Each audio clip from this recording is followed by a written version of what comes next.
राहुल सांकृत्यायन जी की पुस्तक तुम्हारी शय के लेख, तुम्हारे समाज की शय के पहले भाग में अब तक हम पढ़ चुके हैं कि किस प्रकार राहुल सांकृत्यायन जी समाज की अहमियत को बताते हैं और फिर वे जिक्र करते हैं कि किसान और मजदूर कितनी मेहनत से विभिन्न तरह के सामान और अनाज को पैदा करते हैं, लेकिन क्या वजह है कि वे सबसे निम्नतर स्तर पर बने रहते हैं सभी वर्गों में।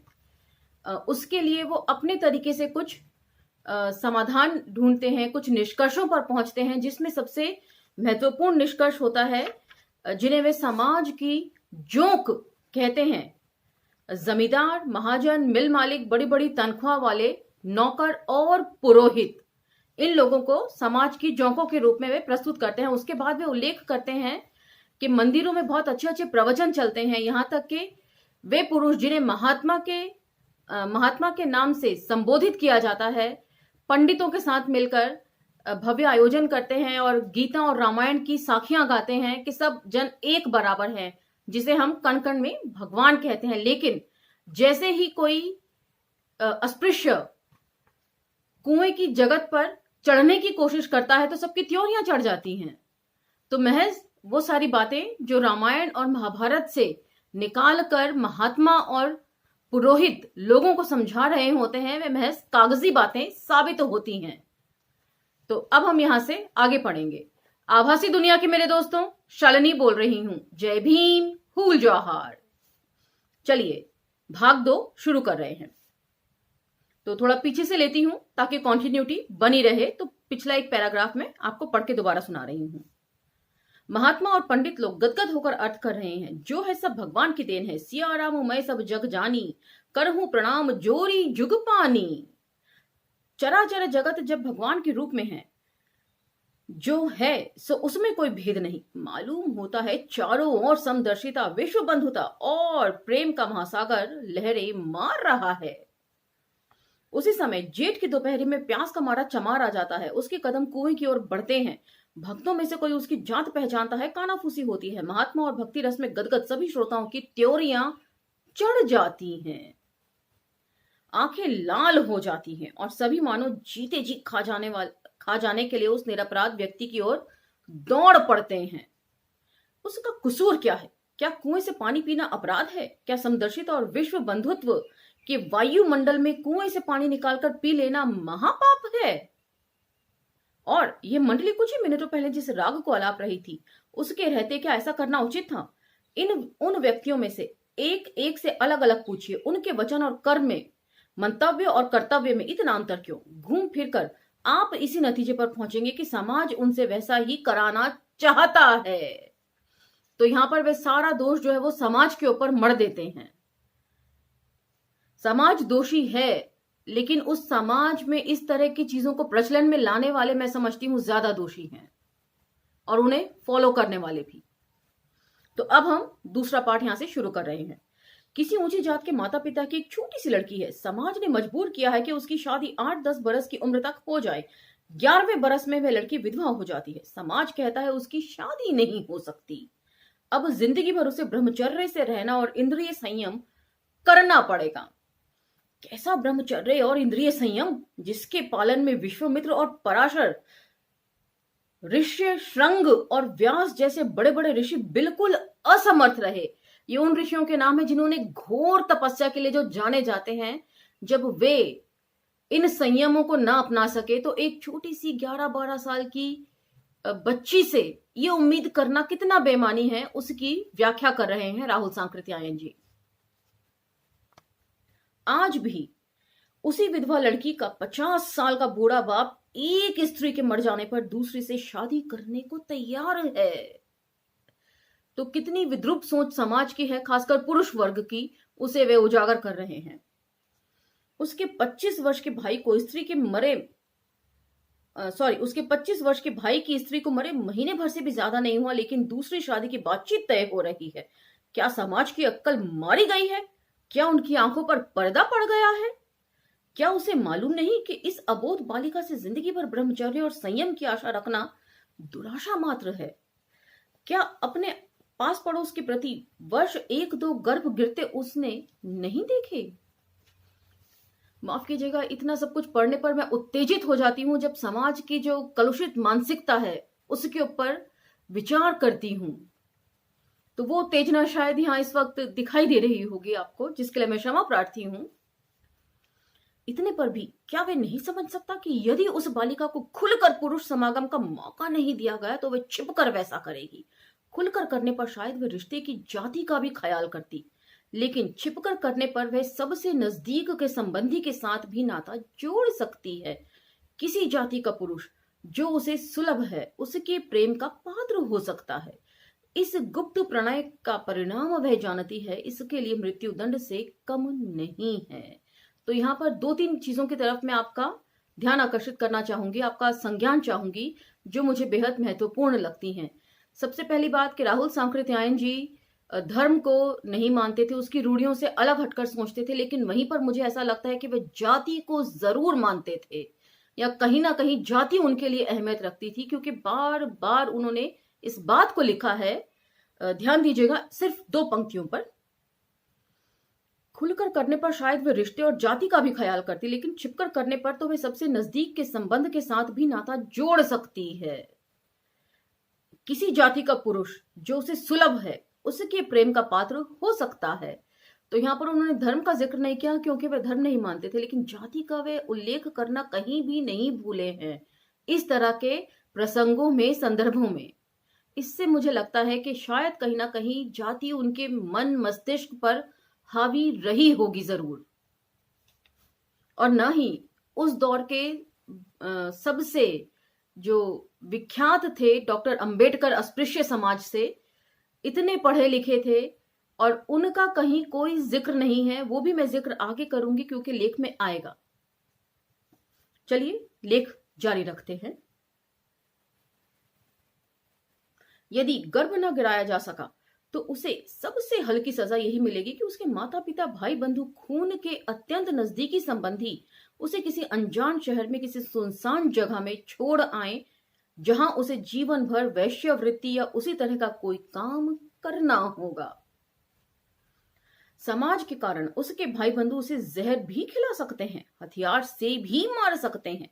यदि गुप्त संबंध को छिपाया जा सका तो गर्भ तो जरूर ही 1-2 गिराए जाएंगे। जो समाज इन सब बातों को अपनी आंखों से देखता है और इसके परिणामों को भी भली भांति समझता है, वह कैसे इतनी असंभव शर्तें अभागे व्यक्तियों के सामने पेश करता है।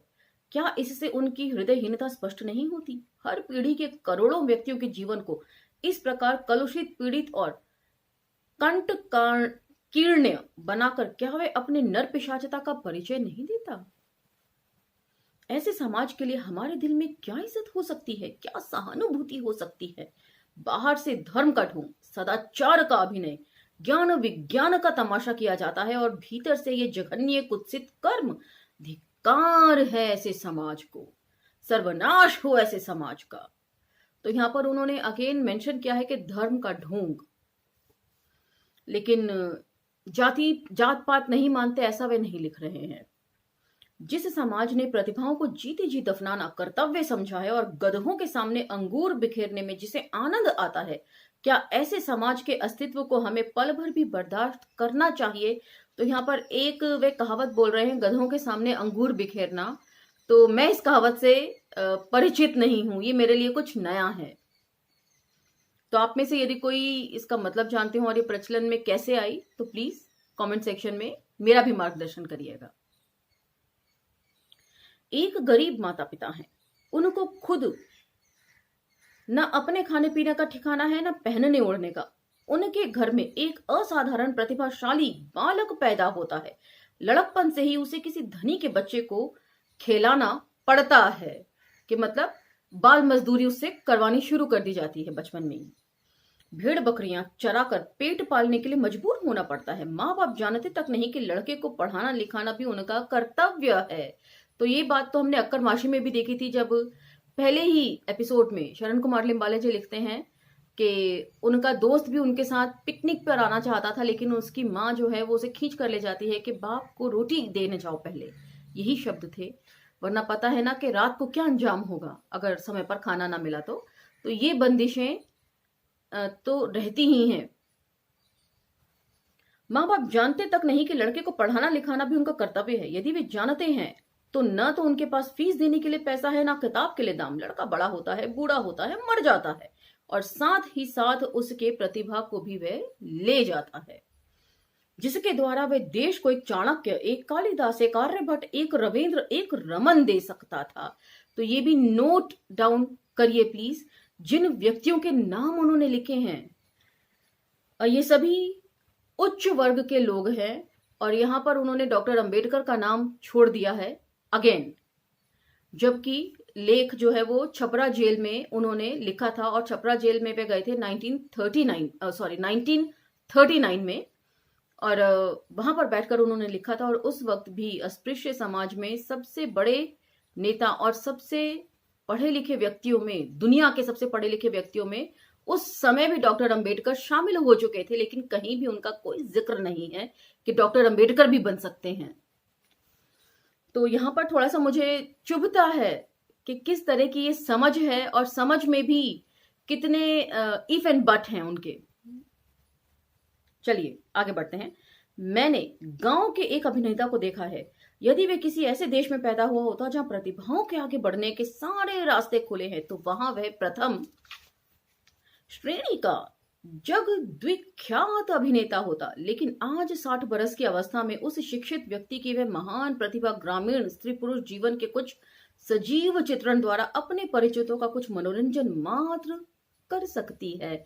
और यही बात मैं डॉक्टर अंबेडकर के साथ भी कहना चाहूंगी कि यदि वे भारत में न पैदा होकर कहीं और पैदा हुए होते तो पूरी दुनिया उन्हें हाथों हाथ रखती, यहां तक कि भारत के लोग भी उन्हें हाथों हाथ रखते। क्योंकि यहाँ पर मार्टिन लूथर किंग जो हैं उनके बारे में बहुत अच्छे विचार रखे जाते हैं, जो कि एक ब्लैक थे और उन्होंने अश्वेत लोगों के लिए बहुत आंदोलन किए, अगुवाई भी करी कई आंदोलनों की।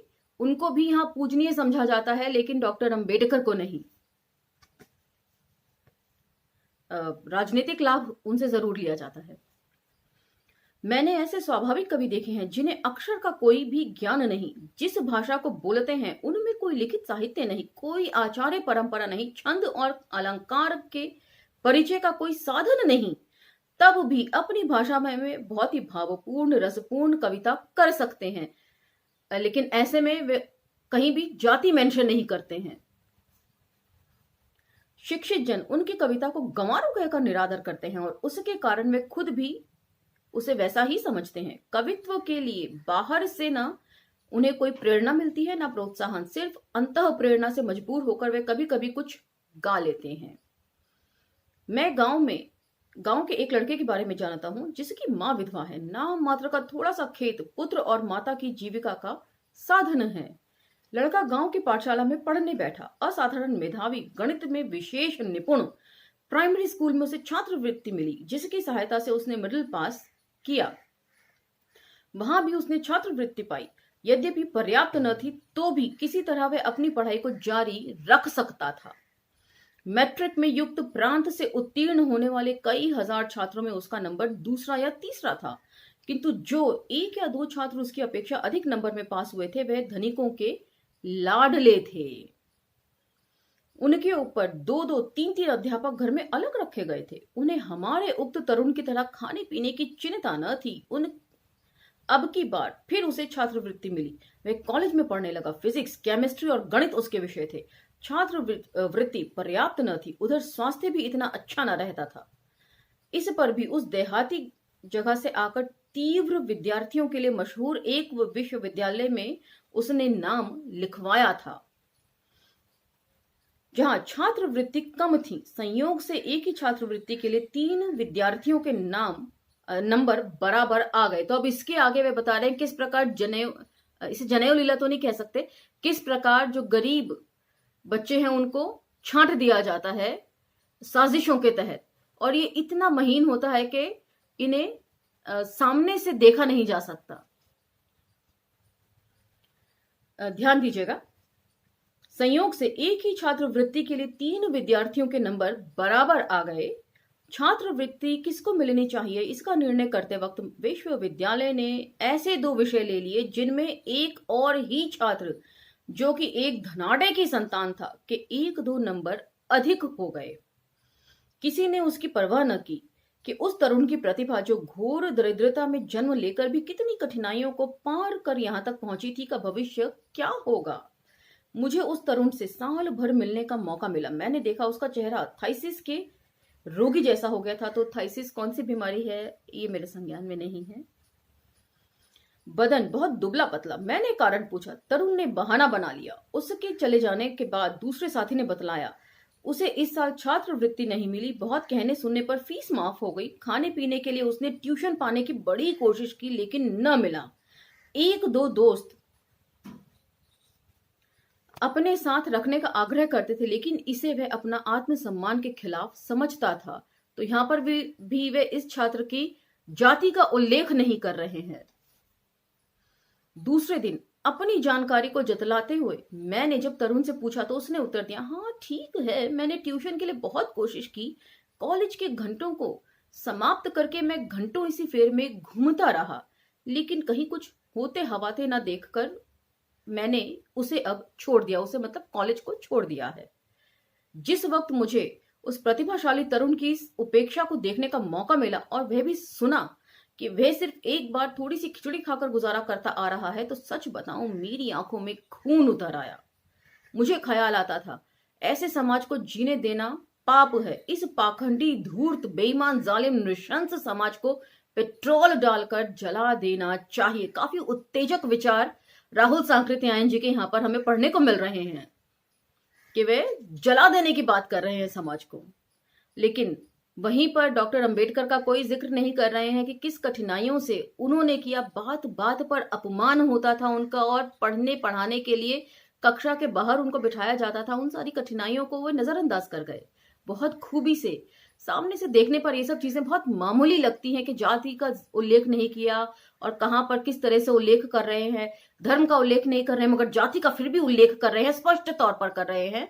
तो ये सभी बातें देखने में मामूली हैं, पर ये मामूली नहीं है। ये किसी भी व्यक्ति की मानसिकता को समझने के लिए काफी हैं। एक तरफ प्रतिभाओं की इस तरह अवहेलना और दूसरी तरफ धनिकों के गधे लड़कों पर आधे दर्जन ट्यूशन लगा लगा कर ठोक पीट कर आगे बढ़ाना। मैं एक ऐसे व्यक्ति को जानता हूं जिसके दिमाग में 16 आने गोबर भरा हुआ है। अब तो खैर बहुतों के भरा हुआ है, तब शायद कोई ये एक्सेप्शन ही रहे होंगे। लेकिन वह करोड़पति के घर पैदा हुआ था। उसके लिए मैट्रिक पास करना भी असंभव था, लेकिन आज वह MA ही नहीं, डॉक्टर है। उसके नाम पर दर्जनों किताबें छपी हैं। दूर की दुनिया उसे बड़ा स्कॉलर समझती है। एक बार उसकी एक किताब को एक सज्जन पढ़कर बोल उठे, मैंने इसकी अमुक किताब पढ़ी थी, इसकी अंग्रेजी बड़ी सुंदर थी और इस किताब की भाषा तो बड़ी रद्दी है। उनको क्या मालूम था कि इस किताब का लेखक दूसरा था और इस किताब का दूसरा। कि मतलब एक ही व्यक्ति वो दूसरों की किताबें अपने नाम पर छपवा लेते हैं और जब उन्हें खुद लिखना हो तो वे कुछ भी नहीं लिख पाते हैं, लेकिन दूसरों का चुरा कर वे प्रस्तुत जरूर कर देते हैं। तो ऐसे बहुत से लोग हैं जिनके नाम पर बहुत बहुत से दिवस मनाए भी जाते हैं। प्रतिभाओं के गले पर इस प्रकार छुरी चलते देखकर जो समाज खिन्न नहीं होता, उस समाज की क्षय हो, उसको छोड़ और क्या कहा जा सकता है। तो यहां पर यह लेख समाप्त होता है, लेकिन इस लेख के बीच में मैंने कुछ विचारणीय प्रश्न और बिंदु आपके सामने रखे हैं जो संभवतः मुझे लगता है कि आपको समझ में आ गए होंगे और उनकी अपने तरीके से आप खुद भी व्याख्या कर सकते हैं। ये सब मेरी समझ से जो मेरे को समझ में आया, मैंने वो व्याख्याएं करी हैं। और आप कुछ और यदि व्याख्या आपके मन में है तो उसे प्रस्तुत कर सकते हैं कमेंट सेक्शन के जरिए, और हमसे बहुजन विजडम पर भी जुड़ सकते हैं अंबेडकर नामा के अलावा, और अंबेडकर नामा ग्लोबल पर भी हमसे जुड़ सकते हैं। तो लाइक, शेयर, सब्सक्राइब करते रहिए और अगले एपिसोड तक के लिए आज्ञा दीजिए। धन्यवाद।